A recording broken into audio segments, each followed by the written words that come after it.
ભારત દેશ જ્યારથી આઝાદ થયો ત્યારથી મળી આજ સુધી ચાણસ્મા શહેરના અંદર સ્વતંત્ર દિવસ હોય કે 15મી ઓગસ્ટ હોય, 26મી જાન્યુઆરી હોય, ધ્વજવંદન ફરજિયાત કરવામાં આવતું હોય છે.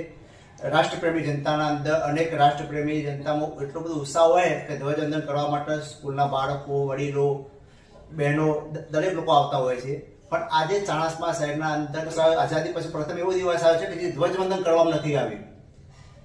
એના લઈને રાષ્ટ્રપ્રેમી જનતાના અંદર ગુસ્સાનો માહોલ છે, રોષ ફાટી નીકળ્યો છે કે એવું તો શું કારણ છે કે ચાણસ્મા પ્રશાસને ધ્વજવંદન કરવાનો કાર્યક્રમ કર્યો જ નથી ને કેન્સલ કરવામાં આવ્યો છે.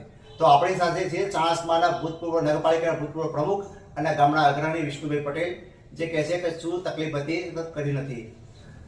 ધ્વજવંદન કરવામાં નથી આવ્યું એનું કારણ એક જ છે કે ચીફ ઓફિસરે એવી રીતના નગરપાલિકાની અંદર નક્કી કર્યું કે ભાઈ આપણે ધ્વજવંદન કરવો કે નહીં કરવું, પણ આ તો રાષ્ટ્રીય તહેવાર છે આપણો, તો એ પ્રશ્ન આવતો જ નથી ચીફ ઓફિસરને કે કરવો કે નહીં કરવો.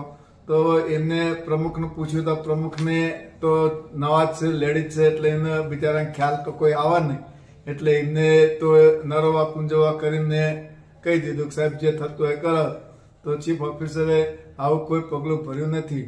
પણ તે છતાંય નગરપાલિકાને ઓફિસની અંદર પણ જે ધ્વજ ફરકાવવા, ઓફિસના ઉપર જે ધ્વજ ફરકાવવામાં આવે તો ફક્ત કર્મચારીઓ કોઈ નહીં, ફક્ત ને ફક્ત પટાવાળા એટલે પ્યુન વ્યક્તિઓ જ એકલા હતા ને એને જ ધ્વજવંદન કર્યું.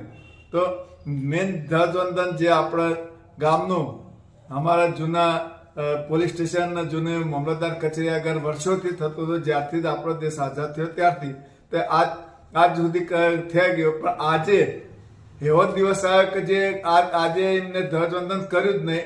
ગામના વડીલો, બહેનો, ભાઈઓ, સ્કૂલના છોકરાઓ બધા આવીને ત્યાંથી પાછા વળી ગયા. કંઈક કોઈ વસ્તુ ત્યાં હતી જ નહીં.